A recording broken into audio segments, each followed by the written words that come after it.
Ang nangyayari kasi, kapag halimbawa nagkakaroon ng raid, okay, again, congratulations sa NBI at sa immigration.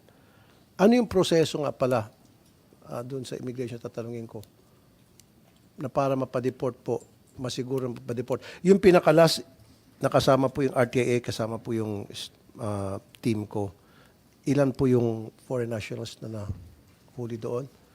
Yung ni-raid natin, saan ba to? Saan lugar to? Sa Parañaque City?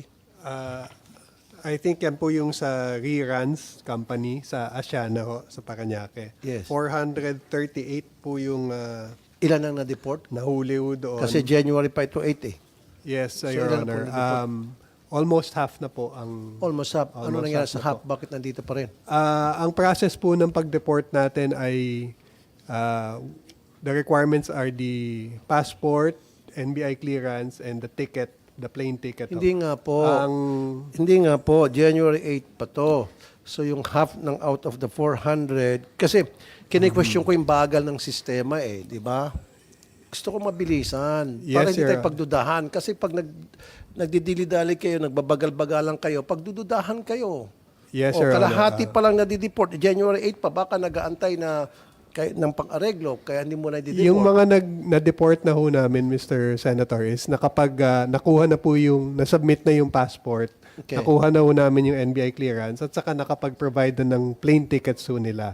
So ang challenge ho namin is yung passport. Yung nung mga nahuli ho kasi, wala yung passport.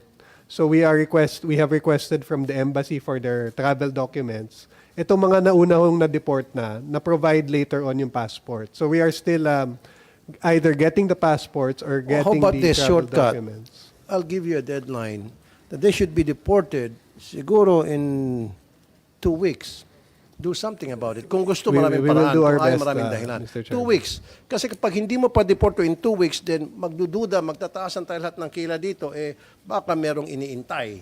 Apo. Baka mamang later on, papatakasin to.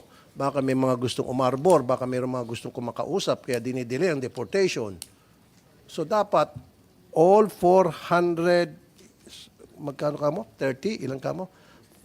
434. I want that- 438, Mr. 438. I want that accounted for by the end of this month, February, na lahat sila deported na, each and every one of them. Can you do that, please? We will comply, Mr. Chair, Thank and we you. will submit an official report on that. To the committee chair. If I may also, Mr. Senator, is regarding the earlier discussion as to the 30,000 plus the PAGCOR POGO employees, to give a accurate figure, 33,863 po yung foreign POGO workers. Ang mga umalis na po as of December 31 is 22,609. So yung mga natitira ho dito na non-compliant, yan po yung subject of our law enforcement operations.